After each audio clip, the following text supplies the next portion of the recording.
E aí, pessoal, beleza? Então, nós hoje estamos começando a última aula do Basecamp, né? Então, dando continuidade às duas primeiras, e eu quero aproveitar já para apresentar quem é que vão ser os instrutores hoje: o Luiz, que você já conhece da aula passada, e o Pedro, que está falando lá de Portugal, mas o Pedro é brazuca, né? Então, o Luiz começa e o Pedro depois finaliza com a parte do front-end, tá ok? Então, Luiz, sem mais demoras. Ah, não, peraí. Deixa eu falar uma coisa, esqueci. Espera só um pouquinho aí. A gente vai estar mandando para vocês hoje, no máximo amanhã, as tarefas para vocês para vocês cumprirem para se graduar, tá ok? Então, assistam os vídeos, né? Como vai estar disponível, então é só pegar, assistir. E as tarefas vão ter a parte do Luiz, né? E que o Pedro também possivelmente vai estar falando, e um outro que é o básico do Cairo, né? Que vocês vão estar vendo. E bom, basicamente é isso. Nada demais. E a data limite para que vocês possam enviar, eu também vou estar enviando por e-mail depois. Ok? Então, aproveitem a aula aí e desfrutem. Nos vemos. Segue aí, Luiz. Opa, fala pessoal, tudo bem? Hoje eu vou dar só a primeira parte da aula, né? E a ideia aqui é a gente terminar um pouco do que a gente tinha começado na aula anterior, com a ideia de Stealth Addresses, né? Que a gente já na aula anterior já criou a conta e a factory. E daí eu queria saber, acho que antes de qualquer coisa, se alguém tem alguma dúvida em particular, tanto sobre a lógica dos Stealth Address, quanto sobre a implementação que a gente fez também, sobre o código lá. O que que vocês acharam, se fez sentido para vocês e se tem alguma dúvida específica.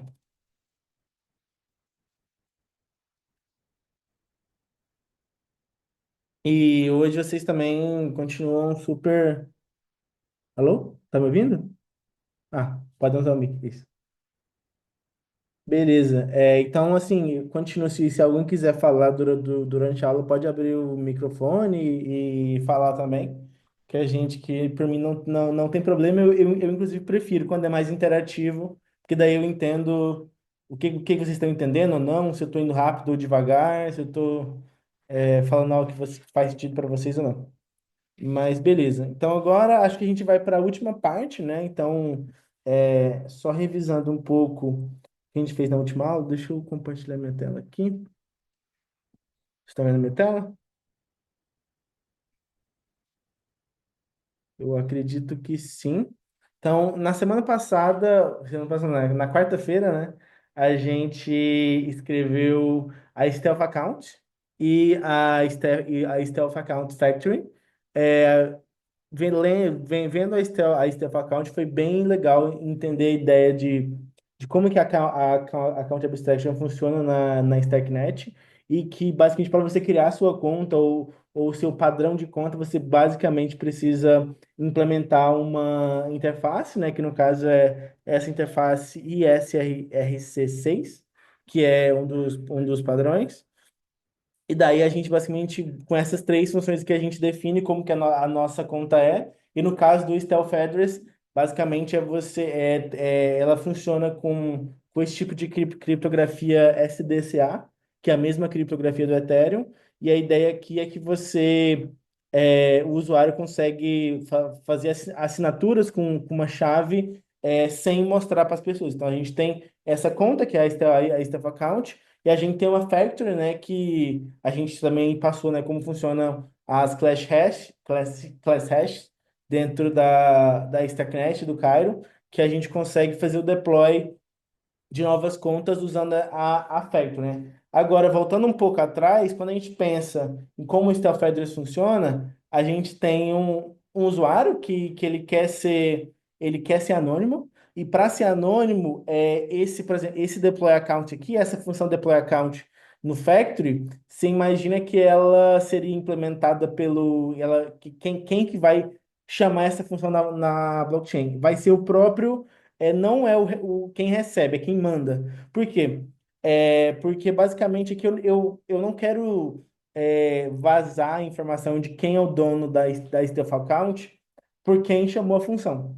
Então, por isso, qualquer um pode chamar a função deploy account e criar a nova função. Isso é interessante porque, uma vez que a gente faz isso, significa que a conta ela é determinística, né? Quando esse deploy syscall aqui, com a class hash e com o salt e com esse constructor, ela vai determinar exatamente qual endereço que vai ser deployado. Então, a ideia é que, quando você quer usar o Stealth Address, você só fala assim, não, essa é a minha public key, quando você for mandar dinheiro para mim, deploya uma nova conta e já transfere para essa conta, porque eu tenho controle sobre ela, certo? Só que para que a gente consiga ter um controle disso, a gente precisa de um registro, né? Então, o contrato que está faltando é o Stealth Registry, que é basicamente um registro dessas contas que são geradas, apesar delas serem privadas, né? A ideia é que, quando você faz isso, você vai ficar observando o Registry para saber quando você receber um pagamento, né? Porque, como é privado, ninguém sabe. Então você precisa de alguma maneira de ficar monitorando, né? Então a gente vai declarar, vai criar esse contrato aqui, esse contrato Stealth Registry.car. E daí a primeira coisa que é importante fazer é a gente declarar ele aqui também, né? Então a gente precisa fazer isso. Então, a gente está declarando o contrato na Libia.car para que a gente sabe que ele existe, né? E aqui aqui a gente já vai implementar. Então, para a gente poder implementar isso, a gente vai seguir o padrão que a gente já tinha, né? A gente vai criar um contrato na StackNet. Contract. E daí esse contrato eu vou chamar de Stealth Registry, basicamente. É. Alguém lembra o que é obrigatório ter aqui para poder buildar? Se alguém quiser falar. Se eu for aqui, por exemplo, e rodar um Scarab Build, ele não vai funcionar. Porque todo contrato ele tem que ter um storage, né? Então, a primeira coisa que a gente faz quando a gente cria um contrato é um storage. E daí agora a gente tem que pensar o que de fato a gente vai precisar ter nesse storage. Porque a ideia é o seguinte: sempre que eu enquanto usuário, eu quero deixar para as pessoas, para elas poderem criar as Stealth Accounts. Para isso, a gente vai precisar de uma coisa que a gente chama de meta address. Só que a ideia é que para cada usuário, eu tenho um meta address, um meta address diferente, que seria que seria um stealth meta address. Só que daí a gente tem que pensar o que a gente precisa definir nesse stealth meta address, basicamente. O que que seria isso, né? Então, para isso, a gente vai definir o que é um stealth method address no final. E daí, para isso, a ideia, isso aí, até para mostrar como é que o KR funciona, né? A gente pode fazer uma struct. Struct, chamar de stealth meta address. Então, basicamente, quando a gente tem esse stealth method address, agora é um pouco de criptografia, mas como que a criptografia funciona na Stark, né? A gente vai usar duas chamadas, que são dois. Não, não é muito importante entender exatamente o porquê, mas basicamente a ideia é que a gente tem duas public keys. Uma public key para poder gastar e uma public key para poder visualizar dentro desse meta-address. Então a gente vai precisar dessas duas coisas. Isso aqui agora eu vou definir. Então, basicamente, essa ideia, né? Quando a gente tem uma struct. Ah, não, aqui não faz sentido, né? Quando a gente tem uma struct, a gente define ela, para quem já viu C, assim, é bem parecido. A gente vai só definir o nome, né, que no caso seria um spending public x, que no caso vai ser do tipo FELF 2252. o span de public key Y. Também a gente vai ter o view em public key, viewing, viewing, public key X e Y também. Aí, uma coisa muito interessante de Cairo, que vem de Rust, é a ideia de que a gente tem os tipos abstratos, né? Por quê? Qual que é a ideia de um tipo abstrato? É que quando você define uma struct, por exemplo, a struct é um tipo, no fim das contas, né? E você pode falar que tipo de propriedade aquele tipo você quer que aquele tipo tenha. O que é usado quando você vai definir uma trait também, porque a trait ela é parametrizada em funções desses tipos abstratos, né? Então, quando a gente quer, a gente tem um tipo que a gente vai precisar disso, a gente tem algumas coisas. Então, a gente vai usar esse derive aqui e a gente vai definir quais tipos ele é, né? Alguns tipos padrões que a gente sempre vai usar, um copy, por exemplo, que é para você poder copiar um tipo, ou seja, ele tem a propriedade de cópia. O que que isso significa na prática? O que significa é que existe uma trait chamada copy, que tem algumas funções e que quando eu faço isso aqui, esse meu tipo ele implementa ela, basicamente. Então eu estou abstraindo até nesse nível, né? Alguns padrões drop, surge, surge é para você conseguir serializar e deserializar também. E aí, em particular, para a StackNet, e aqui que é o importante, na StackNet, para você poder guardar um valor que é um struct dentro do storage, porque pensa, a ideia aqui é que a gente vai querer guardar esse tipo de struct dentro do meu storage. Para fazer isso, ele tem que ter algumas propriedades específicas. Então, a StackNet dá para a gente esse StackNet Store aqui que vai fazer isso. Aí aqui são só alguns tipos que são geralmente importantes para a gente poder fazer comparação e coisa do tipo, mas que é basicamente padrão. Esse tipo aqui, muitas vezes a gente não precisa ver todos. Porque o Rush e o Cairo, geralmente, quando a gente precisa de algum deles, ele vai mostrar quando a gente tá debugando, certo? Então, basicamente, a ideia é que a gente tem essa struct e que para cada endereço de usuário que vai ter, eu vou ter um desses, né? Então, isso daí dá uma ideia de mapping. Então, a ideia é que eu quero ter, por exemplo, um mapping desses meta addresses, que é como a gente já viu, é um map que dá inserir de contract address para stealth contract address. Lembrando que o contract address não é nativo, né? A gente vai ter que importar ele aqui. E também o próprio map ele não é nativo do Cairo. A gente precisa importar também isso.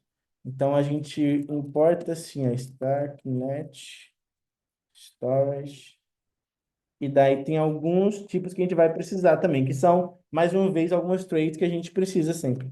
Que é do storage, pointer with address, que é basicamente padrão, né? Para você poder ler e escrever no storage, para você ter um map e para você poder ter entradas no map também, basicamente. Então é só isso que a gente vai precisar para que esse mapping funcione, beleza?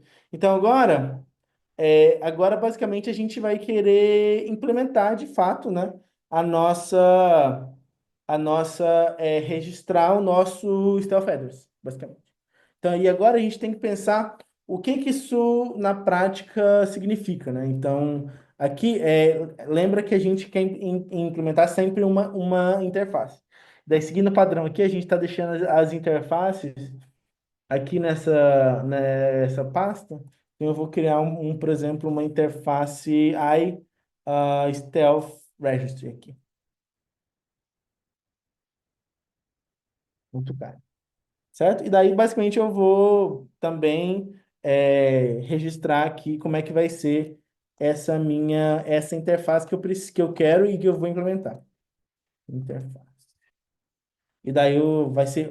O da interface é uma trait, né? Então, a Stealth Registry. Lembrando que esse T, e aí ela é parametrizada pelo um tipo T. Lembrando que esse tipo T aqui, ele poderia ser só T, inclusive. Tipo assim, o T contra, eu gosto sempre de frisar isso, porque às vezes não é, para quem está começando, não é muito óbvio, né? Porque a gente usa o nome T contra state, mas na verdade aqui é um tipo abstrato qualquer, e que as funções elas são você tem uma interface parametrizada por um tipo. E daí esse tipo ele poderia ter propriedades ou não de copy, surge, por exemplo. Então é isso, né? E daí aqui, basicamente, a gente vai criar uma função que é para a gente registrar esse stealth meta address. E daí ele vai precisar do self, né, que é o próprio contrato, o tipo que é do tipo T, e daí aqueles parâmetros lá que a gente usou, tá vendo aqui, ó, o spending public XY e o viewing XY, que é também para a gente poder, que é para a gente, é, que é para a gente definir ela, basicamente. Que é para a gente poder definir aquela struct lá que a gente criou. E daí também eu acho que é interessante, a gente tem uma função que é um get, que é dado um endereço, eu quero saber qual que é o stealth method address dele, que é para eu poder exatamente fazer a transferência. E daí, basicamente, aqui a IA já está mostrando, mas é uma função relativamente simples, né? Que ela vai pegar, na verdade, um arroba aqui, e contact state, e um address, e vai retornar isso. Daí, lembrando que essa diferença aqui do arroba, aqui não tem um ref, inclusive.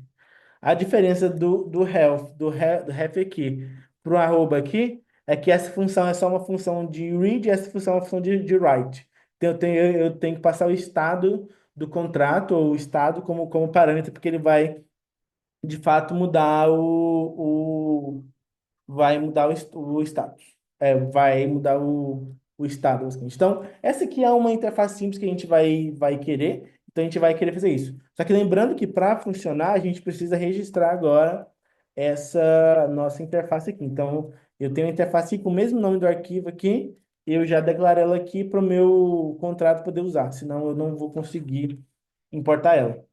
Então aqui eu vou e aí eu já vou implementar, né? Então agora a gente vai implementar essa função. Deixa eu ver aqui o negócio. Sim.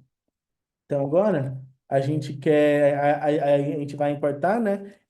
A gente vai ver aqui ó, que o nome desse projeto que eu criei é Steel Feathers. Então quando a gente vai achar, a gente vai ter que esse aqui, ó. Views. Aí tem o nome do projeto, né? E daí eu vou nas interfaces. Daí eu vou importar essa interface aqui específica, que é para eu poder, fazer isso, basicamente. Uhum.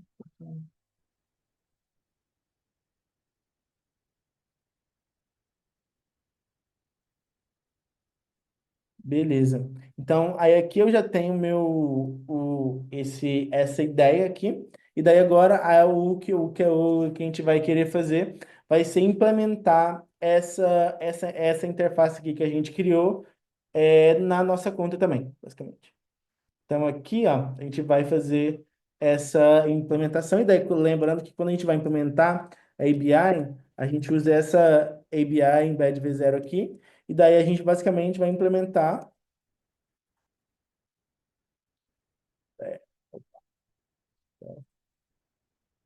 registry in of. E daí aqui da nossa interface, agora no parâmetro, no tipo contra state, que já é agora um tipo específico aqui, e que inclusive a gente tem que importar aqui. Ou não? Ele já vem direto, deixa eu ver se ele já vem direto. Ele já acha que o context state ele já vem por padrão. Então aqui a gente vai fazer isso e a gente vai implementar, né? Lembrando que. Ah, não, aqui eu estava no lugar errado aqui, quase que eu faço errado. Então aqui, lembrando que a gente quer implementar essa interface aqui, né? Então a gente pode pegar essa função e a gente vai implementar ela.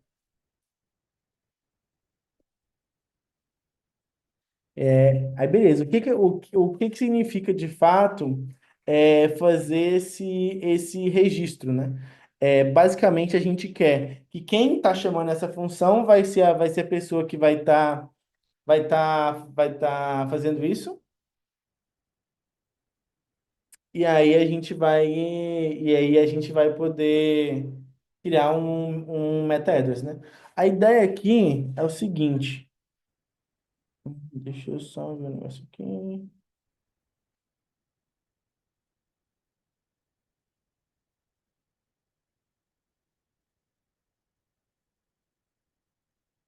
Tá.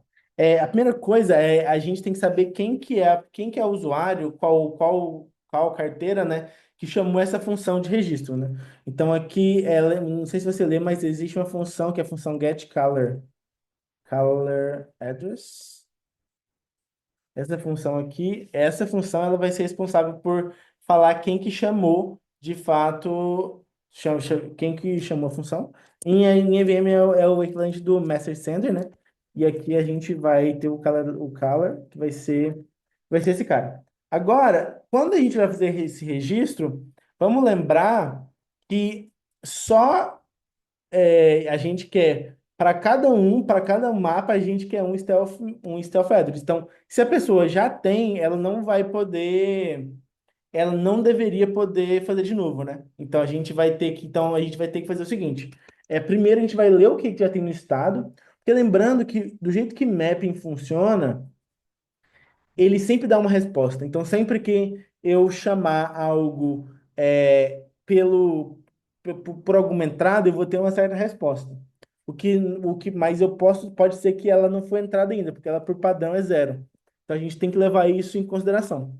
Então, para a gente fazer isso, a gente tem que pensar, pô, qual que é o meu existing meta address? Eu vou o quê? Lembra que eu vou ler o estado. Só que eu vou ler um estado de um mapa, né? De um map, no caso. Então, para eu poder ler o estado do map, eu tenho o self, né? Que é o estado atual do contrato. Ah, aqui não é T, aqui é só context state. O self, né? Eu vou ler o meta addresses. Lembrando que agora eu tenho entrada, né? Porque eu estou num mapa. Então, vou color.read. Esse existe meta address, ele vai ser o quê? Ele vai ser do tipo stealth meta sempre, certo? Vamos dar um scar build aqui para garantir que a gente está fazendo tudo certinho, né? Sempre bom dar um scar build para garantir que não teve nenhum erro. Parece que não, parece que tá tudo certo.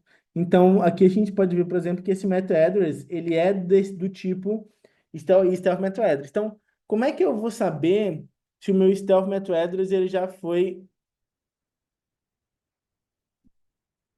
Ah, tá, aqui não foi implementado. E type not found. Deixa eu ver aqui.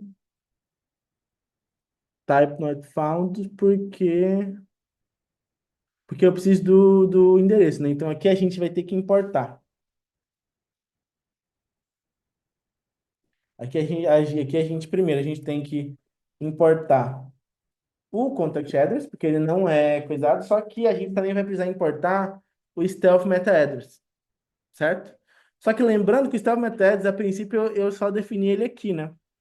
Só que aqui, se a gente importar um do outro, a gente vai ter um problema, porque vai ser uma importação, um vai estar importando o outro.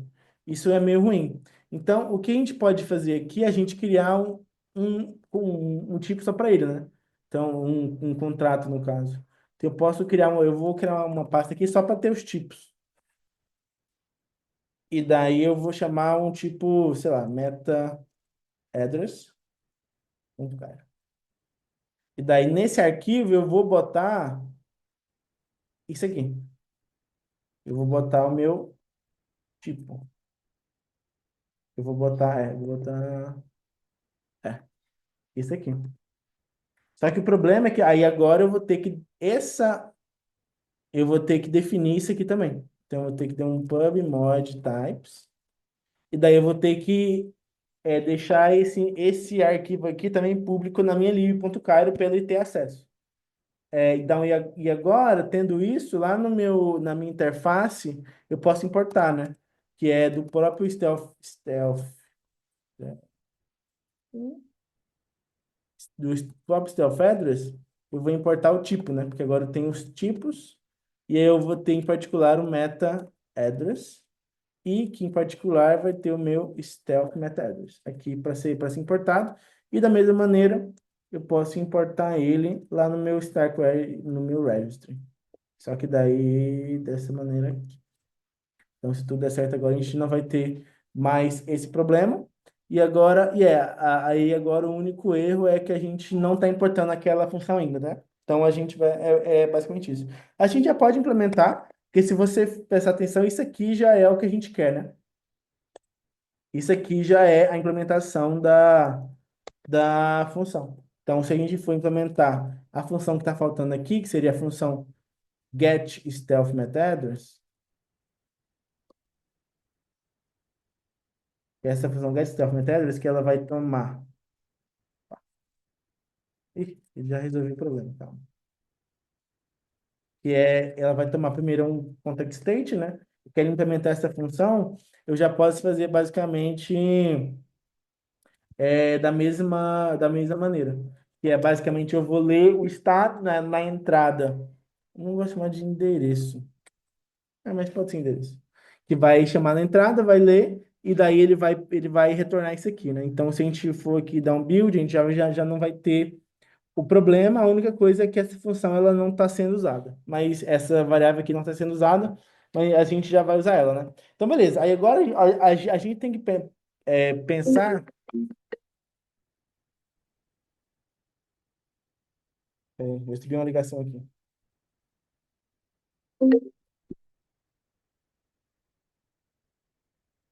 Tá bom. Já. Aí, basicamente, a gente quer verificar se esse endereço, esse meta-address, ele existe ou não. Para a gente verificar isso, a gente basicamente vai verificar se isso aqui é zero ou não, basicamente. Dentro do o spending address, as variáveis dentro dele, se vão ser zero ou não, né? Porque aí uma ideia que a gente tem é que a gente não pode ter essas chaves aqui como zero, basicamente. A gente não vai deixar isso. Então, para a gente fazer essa validação, a gente basicamente precisa disso, né? Então, eu posso falar simplesmente se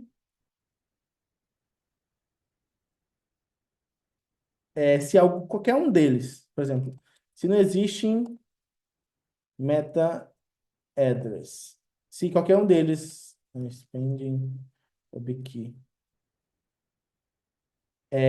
foi igual a zero, qualquer um deles foi igual a zero, então a gente vai poder reverter. Que a gente não quer deixar isso acontecer. Então a gente vai em Cairo para a gente reverter, a gente vai fazer uma search. A gente vai fazer uma search que é basicamente isso aqui. A gente vai fazer uma search nisso aqui. Acho que vai ser melhor, na verdade, isso, ó. Garantir, a gente vai ter que garantir que, por exemplo, esse aqui. Opa, então, Ctrl X.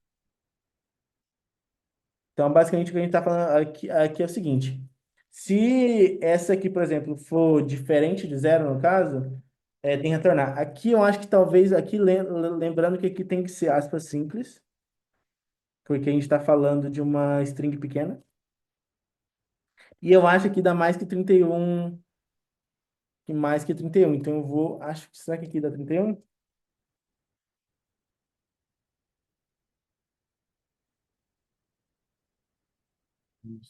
Acho que aqui dá menos de 31. Então aqui a gente dá uma sorte. Então daqui para frente a gente garante que nenhum deles é. Agora o que eu quero validar é que nenhum dos outros é zero também, né? Porque eu só vou poder, eu só vou fazer isso se for todos de frente de zero. Então, basicamente, o que eu vou fazer se qualquer um deles for zero,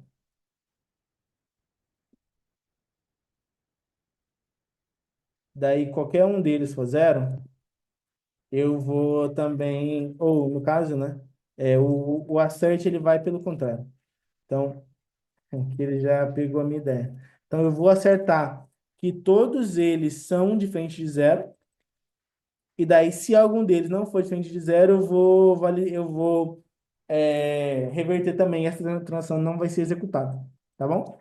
Aí, então, agora, já dado que tudo deu certo, eu posso criar o meu meta-address, que é do tipo stealth meta-address. E daí, para isso, a gente vai estar escrevendo agora o nosso struct. E daí, basicamente, a gente vai pegar esses valores aqui, criar struct, e é isso, né? E agora que a gente vai pegar esse struct e vai botar dentro do nosso mapa. Self.meta address.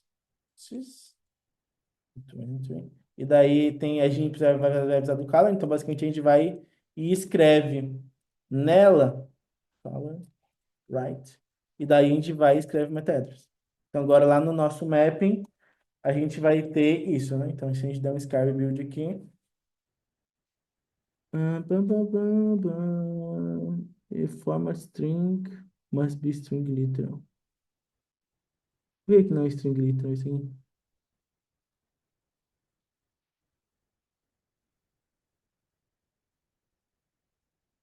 Será que é o contrário? Essa aqui precisa ser assim?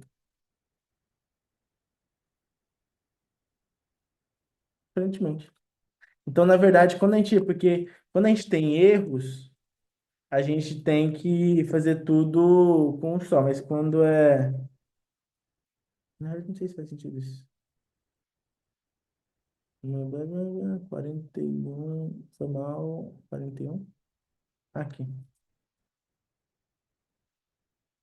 Então é isso, quando a gente vai dar um assert, a gente tem que botar a string normal e não ela menor, na verdade. Então depende um pouco de como a gente vai estar usando, certo? Então aqui a gente já tem isso. E aí,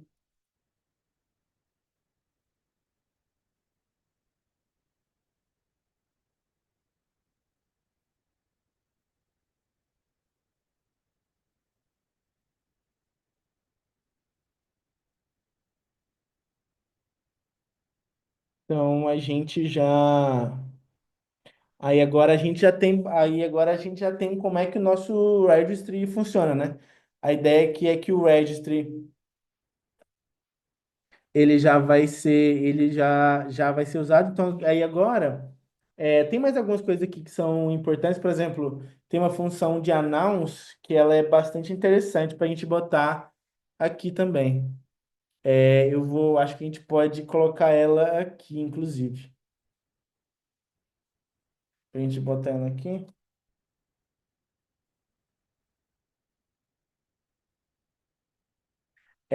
Eu acho que uma coisa interessante é a gente anunciar sempre que um stealth address for usado, basicamente.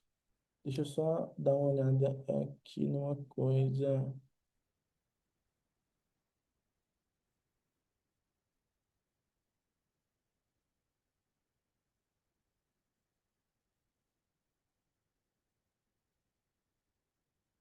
Tá bom. Só a última coisa aqui, que acho que é interessante também. Agora a gente já tem todas as partes feitas, né? A gente tem a conta, que é um stealth, a gente tem a factory, que ela cria as stealths, e a gente tem o registry para ter os meta addresses que são usados para gerar o stealth, né? Então a gente já tem isso. E agora só o que falta é uma maneira da gente anunciar sempre que um stealth address foi criado, tá bom? Então, basicamente, para a gente fazer isso, a gente vai definir agora uma nova função chamada announce, né? Então a gente vai fazer uma função chamada announce que ela vai para a gente fazer isso, né? Anunciar. Anunciar que foi isso e também emitir um evento. Acho que emitir um evento da Steph Account é bem, bem interessante, tá bom? Então a gente vai ter as public keys na Stuff Account são efêmeras, né? Então a gente vai ter uma chamada de ephemeral public key. Aí tem duas, né? A X e a Y. E a gente também tem o nosso próprio Stealth Address, que é o Stealth Address, que no fim é um context address, certo? Eu vou estar definindo essa função aqui. Daí agora a gente vai poder, e agora a gente tem que implementar ela aqui. E vou implementar ela aqui. Lembrando que aqui agora é contract state, não tem contract state. E a gente pode implementar essa função, essa função aqui, tá bom? A ideia para a gente implementar essa função, e aí ó, é basicamente a gente vai emitir, primeiro a gente vai querer emitir um evento, então, para anunciar que isso foi de fato, que foi de fato criado, né? Então, para fazer isso, tem aquele padrão que a gente vai seguir de novo, né? Que é para a gente poder declarar os nossos eventos. Então, primeiro a gente faz isso aqui, a gente bota esses padrões aqui que são importantes, tanto o drop quanto o stacknet event. E daí a gente tem um enum, que são os nossos eventos que a gente tem que declarar. A gente vai declarar basicamente um, que é